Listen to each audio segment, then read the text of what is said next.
અને સાત્વિક ભક્તો છે એ બીજું કાંઈ જ ન કરે, મહારાજ પાસે જઈશ તો શાંતિ મળશે, અને કદાચ શાંતિ એવી મળશે કે મને ઈશ્વરનો માર્ગ મળી જશે.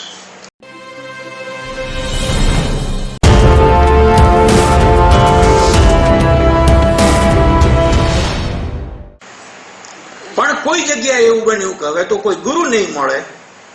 એક વ્યક્તિ એવી મળી પંજાબના મુક્તાનંદ સ્વામી કે જેને કહ્યું હું કોઈ શિષ્ય બનાવતો જ નથી, જેનામાં મન ઠર્યું.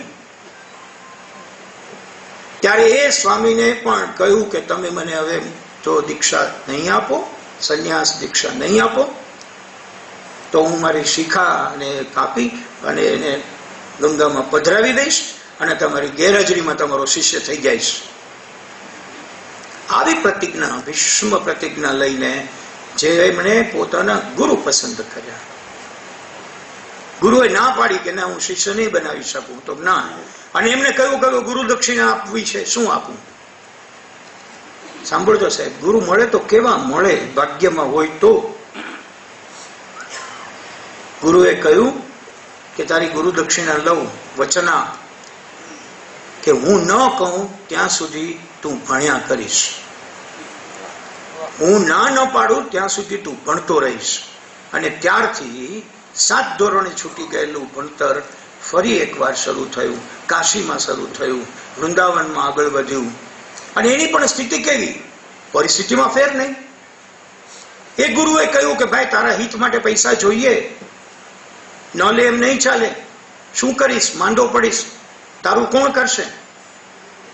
એમણે એક મંત્ર આપ્યો કે લઈ લે પૈસા, પણ સમાજના ઉપયોગમાં આપી દે. મને બરાબર યાદ છે કે જે સાધના શિબિરની મેં વાત કરી, ત્યાં સ્વામીજી પહેલે જ વર્ષે આવ્યા, ત્યારે અમારા સ્થાપકે એમને કહ્યું હું તમને દાન આપું. એમણે કહ્યું મને તમારે દાન ના આપવાનું હોય, હું 25,000 દઈને જાઉં છું. આજથી 32 વર્ષ પહેલાની વાત છે. તમારી દીકરીઓ માટે જે યોગ્ય લાગે ત્યાંમાંથી કરજો. 32,000 ત્યારે દઈને ગયા હતા. એ ગુરુએ કહ્યું હતું સમાજના ઉપયોગમાં વાપરવા. ઈચ્છા થઈ કે ભણવું છે, સંસ્કૃતનું એક પુસ્તક લેવું છે. ગીતા પ્રેસ ગોરખપુરમાં પહોંચ્યા છે 4 વાગે. પેલો કહે છે 10.5 આના ભાવ છે, તો કે મારી પાસે 8 આના છે, તો કે 2.5 આના લઈને આવો, 2.5 આના લઈને આવો તો આ પુસ્તક આપું. જો જે સ્થિતિ 7 ધોરણ સુધી ભણવા વખતે હતી એ જ સ્થિતિ સંન્યાસ દીક્ષા લીધા પછીના ભણતરમાં અનુભવી. અને માગું તો કોની પાસે માગું? બહુ જ સુંદર વાત સ્વામીજી કરે છે કે માગું તો કોની પાસે માગું? ચહેરો જોઈને ખબર પડે કે આની પાસે ન મગાય. એક ફૂલ વેચનારો મંદિરની બહાર બેઠો હતો, એના ચહેરા સામું જોયું ને એમ થયું કે આ મને આપશે. એટલે કીધું મારી પાસે 8 આના છે, 2.5 આના જોઈ છે, સંસ્કૃતનું પુસ્તક લેવું છે, તું આપીશ? એને ફટ દઈને એના હાથમાં 2.5 આના મૂકી દીધા. અને એમાંથી સંસ્કૃતનું પહેલું પુસ્તક લઈને એમનો કાશીનો સંસ્કૃતનો અભ્યાસ શરૂ થયો. ગુરુને આપેલા વચનને લઈને છેક આચાર્યના પદ સુધી એમણે અભ્યાસ કર્યો. એ ગોલ્ડ મેડાલિસ્ટ બન્યા, દરેક જગ્યાએ યુનિવર્સિટી ફર્સ્ટ, છેલ્લે ગોલ્ડ મેડાલિસ્ટ બન્યા. પણ સ્વામીજી કહે છે કે હું ગોલ્ડ મેડલ લેવા ન ગયો. કેમ લેવા ન ગયો? તો મારે ગોલ્ડ મેડલને શું કરવું? એટલે ગોલ્ડ મેડલ મેં લીધો નથી. મિત્રો, મને એવું લાગે છે કે કેટલાક નાના નાના વાક્યો વિનોબાજીને વાંચતા હતા એ વખતે વિનોબાજીનું એક સુંદર મજાનું વાક્ય એમના ખ્યાલમાં આવ્યું. કારણ કે ક્યાંયથી કશું કરવાનું નહીં, માગીને ખાવાનું, જે મળે તે ખાવાનું. દાળ ને રોટલો બનાવી લેવાનો, કોઈને કેવું બનાવી દો, ખાઈ લેવાનું, પોતે કશું નહીં. એમાં વિનોબાજીનું એક વાક્ય વાંચ્યું અને વિનોબાજીના વાક્યમાં કહ્યું મુફત કા ખાવે સો ચોર કહાવે. પેલું જેમ કબીરનું વાક્ય મનમાં બેઠું, ને પછી રામકૃષ્ણ દેવનું વાક્ય મનમાં બેઠું, પછી ગુરુજીની પ્રતિજ્ઞા મનમાં બેઠી, અને પછી વિનોબાજીનું વાક્ય મનમાં બેઠું મુફત કા ખાવે સો ચોર કહાવે. તરત જ હૃદયને કહ્યું થયું કે અત્યાર સુધી હું ચોર જ છું, મારે મફતનું ખવાય નહીં, તો શું કરવું? આપણને શું આવડે? તો કે આપણને કથા આવડે, પ્રવચન કરતા આવડે. એક વખત અચાનક કોઈએ પ્રવચન કરવા બેસાડ્યા હતા એક મંદિર પાસે, અને મંદિર પાસેના પ્રવચનમાંથી હતોટી આવી. કથા શરૂ કરી, જે પૈસા આવે એનો પોતાના માટે ઓછામાં ઓછો ઉપયોગ કર્યો. દંતાલી આશ્રમમાં કહ્યું મને 30 રૂપિયાની મહિને જરૂર પડે, એ 30 રૂપિયા રાખું, બાકીના બધા પૈસા સમાજ ઉપયોગી સેવામાં આપું. પોતે જયારે સંસાર છોડ્યો ત્યારે પણ પોતાની પાસેના જેટલા પૈસા બાકી હતા એ બધાને આપી દીધા. પોતાની મિલની નોકરીના મેનેજરને લેટર લખ્યો કે મારો આ મહિનાનો પગાર અને આટલું બાકી છે, તે આ લોકોને આપી દેજો, મારે જરૂર નથી. ઘર છોડ્યું ત્યારે કોઈ જોઈ ન જાય એની બીક હતી, નહીં તો રોકી લેશે. એટલે અડધી રાત્રે 9 વાગે પોતે નીકળતી વખતે જે થોડા પરચુણા પૈસા ખિસ્સામાં હતા એ ઘરમાં ઘા કરી અને પોતે નીકળી ગયા. અત્યારે પણ દંતાલી આશ્રમની અંદર, આશ્રમ એટલે કેવો આશ્રમ નોંધવા જેવું છે મિત્રો. અત્યારે તો આશ્રમ વાળા 5 સ્ટાર છે સાહેબ, એના માટેના પછી ઝઘડા થાય છે, બહુ મોટા ઝઘડા થાય, લોકો હાઈકોર્ટે ચડે, પછી સામસામે એકબીજાના શિષ્યોને મારામારી કરે, કેટલાક લોકો આપઘાત કરાવી નાખે. એમણે આશ્રમ સ્થાપ્યો પણ 2 જ રૂમ જોઈએ. શેના માટે? ઘણા સંતો તમને મળે તો જ્ઞાન માર્ગી દેખાય, કોઈ કર્મ માર્ગી દેખાય, કોઈ ભક્તિ માર્ગી દેખાય. આપણી સમક્ષ જે સંત છે એ જ્ઞાન, કર્મ અને ભક્તિ એ ત્રણેયનો રોટલો બાંધીને પોતે જીવતા હોય એવી રીતે છે. એમની પાસેથી તમને પરફેક્ટ જ્ઞાન મળે. પરફેક્ટ એટલે માત્ર શાસ્ત્રોક્ત નહીં, પોતાના વિચારો બદલી શકે. મેં કહ્યું 1962માં ચીન સાથેની લડાઈ થઈ અને વિચાર બદલાયા. યાદ રાખજો સાહેબ, ઇતિહાસ વિશે બોલતા પહેલા એમણે સમગ્ર ઇતિહાસનો સઘન અભ્યાસ કર્યો. અત્યારે એ પણ બહુ મોટી વાયકા ચાલી કે પોતે ઇતિહાસ ન વાંચ્યો હોય, નજીકના પાના ઉથલાવી લીધા હોય અને પછી આ સભાખંડ આખો છપોલો ચલ ભર્યો હોય, એમાં પોતે ફોક્યાટી મારતા હોય. એમણે પૂરો ઇતિહાસ વાંચ્યો, એમાંથી શોધ્યું કે કેમ છીએ આપણે ગુલામ, આપણે કેમ ગુલામ છીએ, તારણ કાઢ્યું અને પોતાનો માર્ગ બદલ્યો.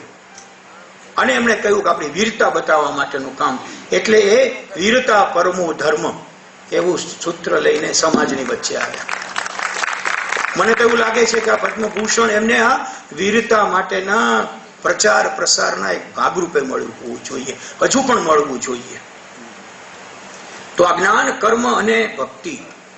થોડા જ વખત પહેલા સ્વામિનારાયણ ગુરુકુળ SGVP ના સ્વામી શ્રી માધવ પ્રિયદાસજીના હસ્તે લખાયેલા 6 ગ્રંથો બહાર પડ્યા.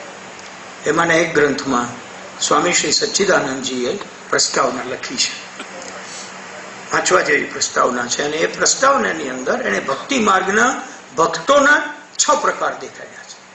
બહુ રસિક છે. મેં શરૂઆતમાં કહ્યું કે સ્વામીજીનું દર્શન એવું છે, કેટલા દેશો ફર્યા છે અને ફર્યા એટલે હોટલમાં રહીને ખાઈ પીને આવતા રહેવાનું એવું નહીં, ઊંડાણથી ફર્યા છે. પાછા પુસ્તકની ઉપર ટાઇટલ પર લખે કે ફરી પૂર્વના દેશમાં. એટલે અગાઉ જઈ આવ્યો છું પણ હજી ફરી વાર.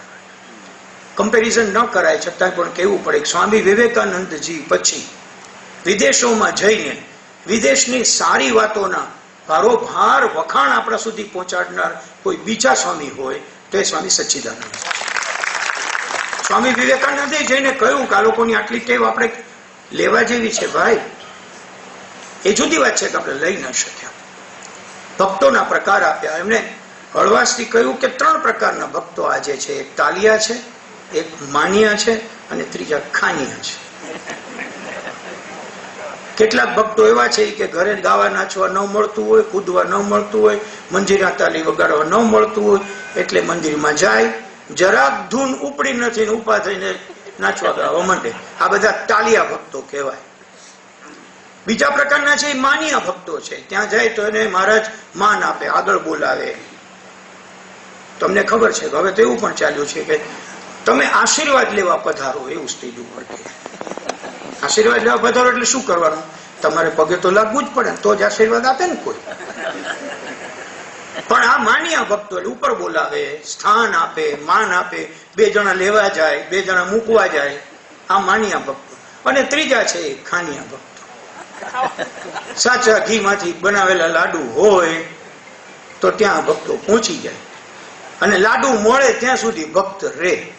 લાડુ જેવા પૂરા એટલે ભક્તિ પૂરી. આ 3 ભક્તના પ્રકારો મેં નથી પાડ્યા, સ્વામી સચ્ચિદાનંદજીએ પ્રસ્તાવનામાં લખેલા છે. આ જે હળવાશથી વાત કરી એમણે સુંદર વાત કરી કે અપેક્ષા તો બધે રહેવાની, ધર્મ જગતમાં અપેક્ષા સાથે લોકો તમારી પાસે આવશે, પણ એના 3 પ્રકારના ભક્તો: સાત્વિક અપેક્ષાથી આવનારો, રાજસિક અપેક્ષાથી આવનારો અને તામસિક અપેક્ષાથી આવનારો. જે રાજસિક થી આવે છે, તામસિક થી જે આવે છે, એ મહારાજની અંદર કંઈક બીજું જ જોવે છે. એ જોવે છે કે આ મહારાજ છે એનું સરકારમાં બહુ ચાલે છે, આપણી 2 જમીન ફસાણી છે એને ખાલી કરાવી આપશે, મારો પેલો દુશ્મન છે એને ઠેકાણે કરાવી આપશે. આ તામસિક અપેક્ષાથી આવેલો ભક્ત છે. બીજા છે એ રાજસિક છે કે મહારાજ પાસે જઈશ તો મને કોઈ ઓળખીતામાં નોકરી ધંધે વળગાડશે, મહારાજ પાસે જઈશ તો મને ધંધામાં ક્યાંક જોડશે. આજકાલ તો એવું પણ આવે છે કે મહારાજ પાસે જઈશ તો એ મને કોકના વ્યાજે પૈસા અપાવશે. તમને ખબર છે કે એક ભક્તને દેવા હોય, બીજા ભક્તને લેવા હોય, એ બેયને ભેગા કરનારા સંતો છે, ભેગા કરી આપે. એટલે આને દેવા છે ને આને લેવા છે, તમે 2 લેવડ દેવડ કરી લ્યો ને એમાંથી પેલી બિલાડી જેમ રોટલો વેચે અને પેલું ખાઈ જાય એમાં થોડુંક નાખતા જાજો. અને ત્રીજા પ્રકારના સંતો છે, ત્રીજા પ્રકારના ભક્તો છે, એ સાત્વિક હોય. અને સાત્વિક ભક્તો છે એ બીજું કાંઈ જ ન કરે, મહારાજ પાસે જઈશ તો શાંતિ મળશે, અને કદાચ શાંતિ એવી મળશે કે મને ઈશ્વરનો માર્ગ મળી જશે. મારે તમારે વિચારવાનું કે આપણે પહેલી કેટેગરીમાં ક્યાં આવીએ, તાલિયા, માનિયા કે ખાનિયા? અને પછી એ વિચારવાનું પહેલી કેટેગરીને ભૂલો, બીજેમાં ક્યાં આવીએ એ નક્કી કરીને પછી સચ્ચિદાનંદજી પાસે જવું. નહીતર એ ઓળખી જાય એવા